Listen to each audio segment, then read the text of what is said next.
Today we're talking about predators and their prey, so check this out.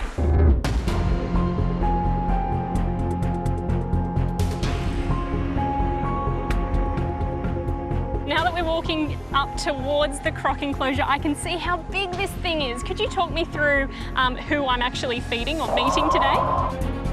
The big one you're looking at over here, that's Goliath. So he's the big male in the enclosure. Males get to upwards of 5 metres. So he's just over 5 metres at the moment, so he's a pretty big boy. Is this the first feed of the week? It is, yeah. So he might be a bit hungry. What makes Goliath and crocs like him such amazing predators? They have just a multitude of adaptations on their body. Everything on their body is there for a purpose, but probably their best attribute is their element of surprise.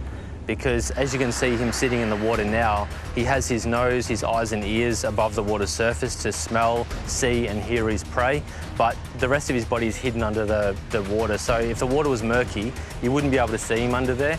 So for an animal drinking at the water's edge, it doesn't look like a big deal. It looks like a log or a piece of debris floating around in the water and not really of any concern.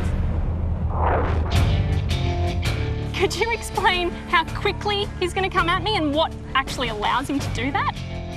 Crocodiles in the wild have been recorded at bursting out of the water and covering a distance of around 3 metres in a quarter of a second. So if you're at the water's edge and a crocodile bursts out of the water area, you've got a quarter of a second to get 3 metres away. You'll see he's got this big, thick tail. So that tail, it's just full of muscle. So like they just swish their tail and propel themselves out of the water and yeah, like having a motor on the back. So Goliath here moves 3 metres in a quarter of a second, loves chicken, which I will be holding. It's the first feeding day of the week, so he's probably hungry, and he's over 5 metres long. Yeah, cool, that's totally cool. I'm cool with this. Deep breaths. I'll just watch Chris do it first. Matilda. Whoa. Here we go. Well, that looks easy enough. What could possibly go wrong?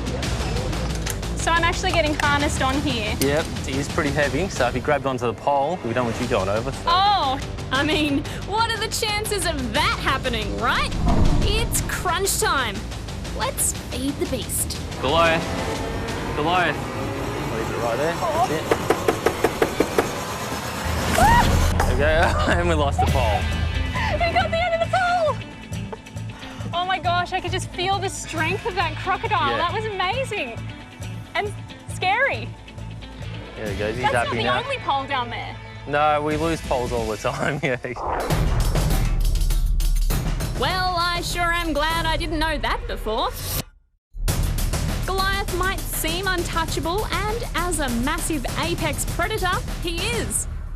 Some predators do prey on croc eggs and hatchlings, but at Goliath's massive size, it's only other big males that could pose a threat. What about other threats like climate change? Could they affect a croc? Oh, definitely. You know, like crocodiles, the sex of the crocodile's eggs are temperature dependent. So if it's too hot, you know, if the temperature increases and you're only getting, say, all males, or it sits at a temperature you're only getting all females, then it could, you know, potentially kind of skew the population. You know, you're only getting all males that are all fighting, all killing each other and vying for territory, and then there's not enough females for breeding. So yeah, it can definitely affect them.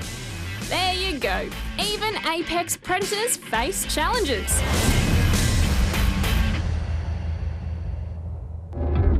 Don't forget to like, share and subscribe, or you can click the link below to see our entire Predator Prey episode.